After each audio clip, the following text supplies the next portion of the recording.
प्यारे दोस्तों, भारत के एक हिंदू गांव पर अल्लाह का ऐसा अजाब आया कि पूरा हिंदू गांव ही पानी में बह गया। मकानात, इंसान, मवेशी, जानवर सब पानी की नजर हो गए। मगर ऐसा क्यों हुआ? ये लोग ऐसा कौन सा गुनाह करते थे जिसकी वजह से ये अजाब आया? ये जानने के लिए पूरी वीडियो को आखिर तक जरूर देखिएगा।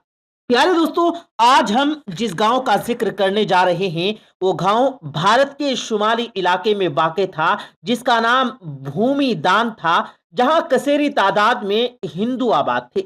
इस गांव में तकरीबन 300 मकानात थे, जिनमें से सिर्फ 5 मकान ऐसे थे जहां मुसलमान रहते, बाकी 295 खानदान हिंदुओं के थे। यानी कि ये गांव हिंदुओं से भरा पड़ा था। और इस गांव की खास बात यह थी कि गांव के सभी हिंदू खुशहाल थे और करीब के शहरों में काम किया करते थे। अगर किसी हिंदू को माली मुश्किलात का सामना होता तो दूसरे हिंदू उसकी माली मदद करते, ताकि उस गांव का हर हिंदू खुशहाल रह सके। इसके बरक्स दूसरी तरफ 5 मुसलमान खानदान भी थे जो मुफलिसी और गुर्बत की जिंदगी गुजार रहे थे। हिंदू उन्हें अपनी जिनसी ख्वाहिशात का निशाना भी बनाते और उन पर झूठे इल्जाम भी लगाते। भूमिधान नामी इस गांव में एक छोटी सी मस्जिद भी थी, जिसे अक्सर ताला लगा रहता। कभी कभार कोई मुसलमान हिम्मत करके उस मस्जिद में जाता और नमाज अदा करता। एक बार ऐसा हुआ कि चंद मुसाफिरों का गुजर उस गांव से हुआ जो उस हिंदू गांव को क्रॉस करके अगले शहर जाना चाहते थे। ये मुसाफिर ना सिर्फ मुसलमान थे बल्कि बहुत बड़े ताजिर भी थे। यह रोज अपना माल दूसरे शहरों में बेचने जाया करते। जिस दिन ये मुसाफिर भूमिधान नामे इस गांव में पहुंचे तो वो दिन जुमे का दिन था और नमाज का वक्त हो चुका था। वहां के हिंदुओं ने जब ताजिरों को बड़ी शान से मस्जिद की तरफ जाते देखा तो चौराहे पर इकट्ठे हो गए। मुसाफिर ताजिरों ने जब मस्जिद के दरवाजे पर ताला लगा देखा तो बड़े हैरान हुए।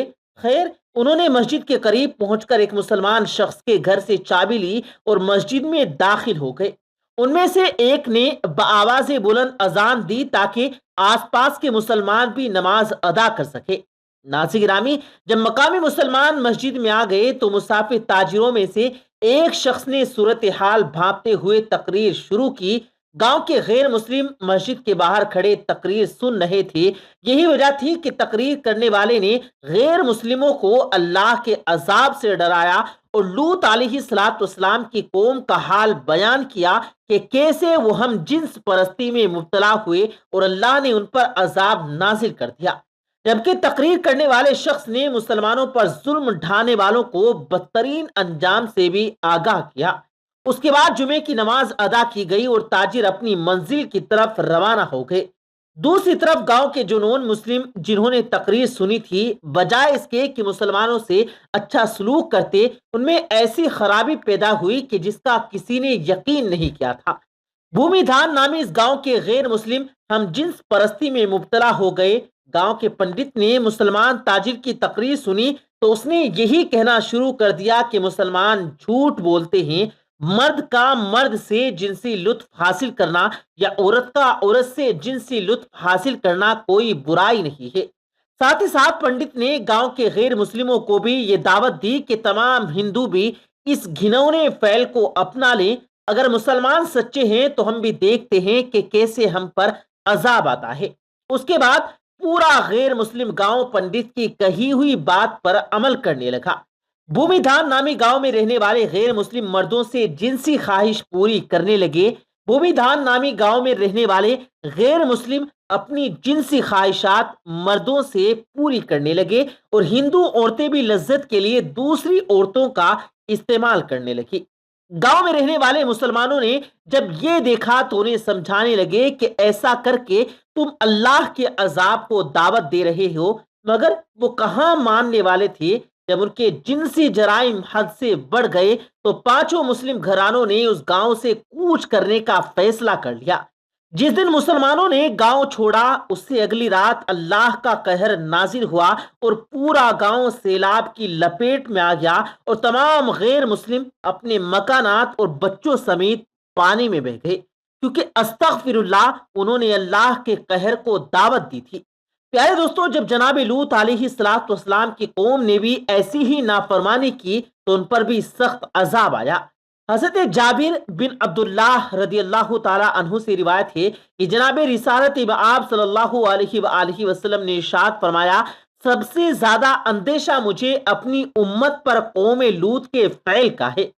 حضرت عبداللہ بن عباس رضی اللہ تعالیٰ عنہ سے روایت ہے کہ جناب رسول کریم صلی اللہ علیہ وآلہ وسلم نے ارشاد فرمایا، ملعون ہے وہ شخص جس نے قوم لوط کا کام کیا۔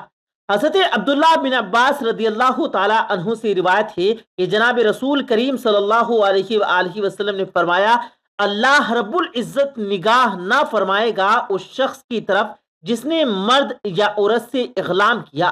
جب قوم لوط نے بدفعلی کی اور اس پر اڑے رہے تو اللہ رب العالمین نے ان کو عذاب سے ہلاک کر دیا۔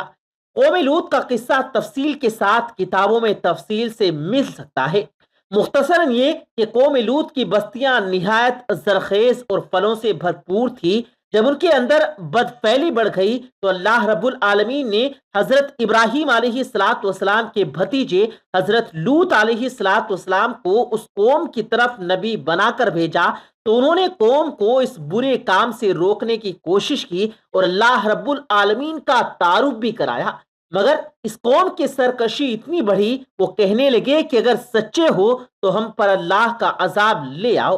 اس وقت حضرت لوط علیہ السلام نے دعا کی کہ اے ہمارے پروردگار، فساد کرنے والی اس قوم پر میری مدد فرما۔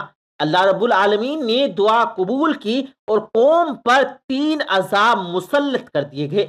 سورۃ الحجر کی آیت نمبر 83 اور 84 میں ذکر ہے، بس سورج نکلتے نکلتے انہیں ایک بڑے زور کی آواز نے پکڑ لیا، بالآخر ہم نے اس گوہر کے اوپر تلے کر دیا اور ان لوگوں پر کنکر والے پتھر برسائے۔ اللہ رب العالمین نے قوم لوط کی بے حیائی کی وجہ سے ایسا عذاب دیا کہ کسی امت کو بھی وہ عذاب نہیں دیا گیا۔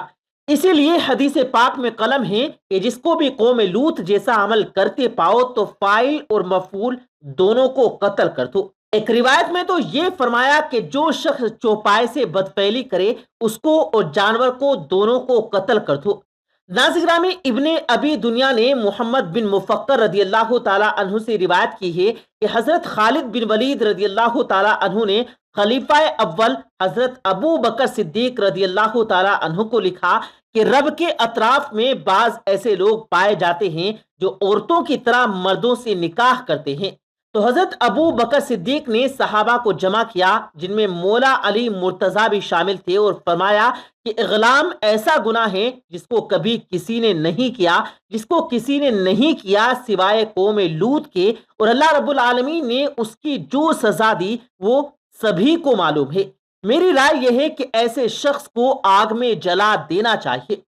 حضرت ابو بکر صدیق نے حضرت خالد بن ولید رضی اللہ تعالی عنہ کو لکھا کہ ان کو آگ میں جلا دو، تو حضرت خالد بن ولید نے ان سب لوگوں کو آگ میں جلا دیا۔ امام اعظم حضرت ابو حنیفہ رحمۃ اللہ علیہ کے نزدیک بھی ایسا کام کرنے والوں کو آگ میں جلا دیں یا ان پر دیوار گرا دیں یا ایسی ہی کوئی اور سزا جو حاکم یا بادشاہ جج تجویز کریں۔ اسی لیے ایسے عمل سے جس قدر ہو سکے بچنا چاہیے، کیونکہ یہ عمل اللہ کی ناراضگی کی وجہ بنتا ہے۔ آخر میں حسب روایت دعا ہے کہ اللہ رب العالمین اپنے فضل سے ایسے تمام افعال جو اللہ رب العالمین کی ناراضگی کی وجہ بنتے ہیں ان سے ہماری پوری حفاظت فرمائے۔ آمین ثم آمین۔